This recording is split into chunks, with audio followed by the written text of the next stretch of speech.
Games Workshop, Daycare Centre.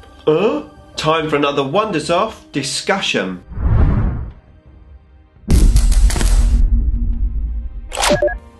Nick speaking, and welcome to this video. Right, another Wonders Off discussion for you, and in this one I want to talk about a news article which has recently come out saying that Games Workshop employees are qualified to be childminders. Before that though, if you would like to keep up to date with the wonders of Warhammer 40k, then please give me a sub and hit the bell button so you don't miss an upload. Okay, so quite an interesting headline. Games Workshop employees are able to be qualified childminders. So let's start off by having a look at this article. An employee of the hobby brand Games Workshop has spent so much time looking after other people's kids, he is now qualified to do it professionally. Since they appeared in the 1990s, Games Workshop stores across the country have been a popular drop-off point for parents wishing to do some weekend shopping on their own without dragging around a miserable child who believes he is being tortured. The government has now chosen to include these retail workers as university equivalent childminders under the UCAS guidelines. The whole branch of Games Workshop where Simon Williams works on a Saturday morning is packed, as usual at this time of year. He explained, "We arrived at 8:30 to find a queue of parents outside anxious to start their shopping the very moment they could foist their kids upon us.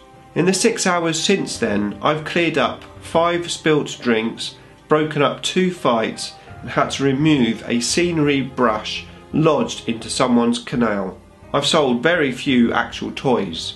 So as you can probably imagine, I am really glad to hear that my experience in looking after other people's children will be officially recognised in the industry and hopefully lead to a less challenging job in a nursery, or at least somewhere that has less superglue available. One parent commented, "Its central location is very handy and it's much cheaper than hiring a fully qualified childminder unless my son wants to buy something, in which case it works out much more expensive." So that was the article, and it got me thinking that it would make quite a good Wonders Off topic for us to discuss here on the channel. Now, I'm not a great believer that you should trust everything that's written in a newspaper, and this particular article seems to be a little bit tongue-in-cheek, especially with the little comments at the end of the article there. And as for the legal requirements for becoming a childminder, etc., I don't think this article necessarily covers that particular aspect very well. However, the article itself isn't what I want to talk about. What I want to talk about is the concept that Games Workshop have regarding dropping your children off to hobby at their store. Now, first of all, I want to talk about my personal experience. To be fair, I wasn't a child in the hobby. I didn't start the hobby until I was 30, so I have no experience in that myself. However, I do have children who have been into the hobby. However, I've never taken them to Games Workshop and dropped them off. And indeed, if I did ever go to Games Workshop for them to do some hobby, I probably would just stay there myself, because obviously I am a parent in the hobby. However, some parents aren't in the hobby. Now, if you were an adult that had no interest in this hobby, but you had teenage children that was, you wouldn't necessarily want to go to Games Workshop with your children and just sort of stand around while your children painted models or played a game. So I can certainly understand why some parents wouldn't necessarily want to go there with their children. However, are they really viewing Games Workshop as a nursery? Maybe they're just viewing it as an activity for them to do. Now, obviously this activity at some point does involve them spending money on models, and obviously that is Games Workshop's primary idea for doing what they do. However, it is quite an unusual business model. You can understand that there are some activities out there, like sports for example, where you would drop your child off to learn those sports and then pick them up, say, a couple of hours later. Indeed, I know this from personal experience, where my local snooker club do snooker lessons on a Saturday morning. The children go there from, say, 9 o'clock to 11 o'clock. They play snooker, the parents pays a few pounds for the table, and the youngsters get some coaching. Very useful, helps the snooker club, helps the child, and helps the parent have a little break. But of course, Games Workshop are in quite a unique position. As far as I'm aware, they're the only shop, the only retail outlet which has this type of thing going on. Now I'd imagine that when you go for a job with Games Workshop, the interview would give you a good insight into what you would be expected to do in your working hours, and one of those things surely must be to entertain the public with painting and games, etc. within the store. I can't imagine that you would turn up to a Games Workshop store expecting just to stand behind the till and sell models. And if you are expecting that, then obviously you've got the wrong end of the stick. Because Games Workshop really does need those youngsters in their stores. It's those youngsters which are the future of their company. After all, if they don't get into the hobby, if they don't enjoy the game, if they don't enjoy the models and the modelling, then what future will Games Workshop have? So whilst it's quite an unusual business model, you can certainly see the benefits that it must give them.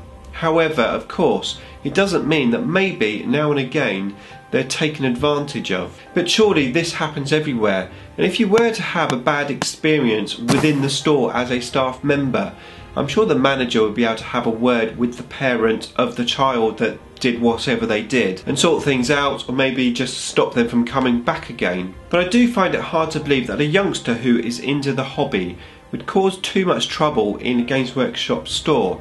They're there because they're excited, they're there because they want to be there, they want to learn something, they want to sit there with their friends and maybe paint and talk to the staff members, maybe learn the rules for their particular army. Honestly, I just find it difficult that a youngster would cause mischief at a Games Workshop store. However, of course, it does depend on the age.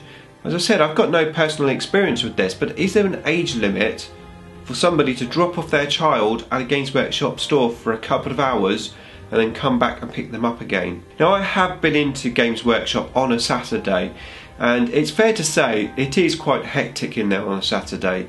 You know, all the painting tables are generally all filled up. There's a lot of people just walking around. Some people are playing games over in the corner. You know, it's quite hectic, but surely that's what Games Workshop wants. They want a store which is filled up with people. Now, I actually work in retail, and I can tell you that if you have an empty shop, hardly anyone wants to come in. But if you have people in the shop, more and more people tend to come in. It's almost psychological. People tend to walk into shops where there's a lot of people. They just don't feel so threatened walking into a shop with lots of people than they do walking into an empty shop. Whether it's because they think maybe a staff member is going to pounce on them and try and hard sell them something, whether they just feel that the shop they're going into isn't like popular. But it definitely is something to consider. So I'm sure Games Workshop do like having full shops, and of course it does mean they've got more chance of selling their toys. And no matter how much dedication and love and spreading the word about the hobby that Games Workshop members of staff do within the shops, ultimately they are there to sell the models. Now, I'd love to know what you think about this topic. Have you ever been to a Games Workshop store where the youngsters there are causing trouble? From my personal experience, they're always just there having fun. Are you a parent who takes your children to Games Workshop? Do you stay with them to hobby, or do you go off and do your own shopping and leave them to it? And also, what age do you think is appropriate to do this? Do you think that Games Workshop's business model regarding this is good for business or bad for business? I'd really love to know what you think in the comments box below. Beam me up!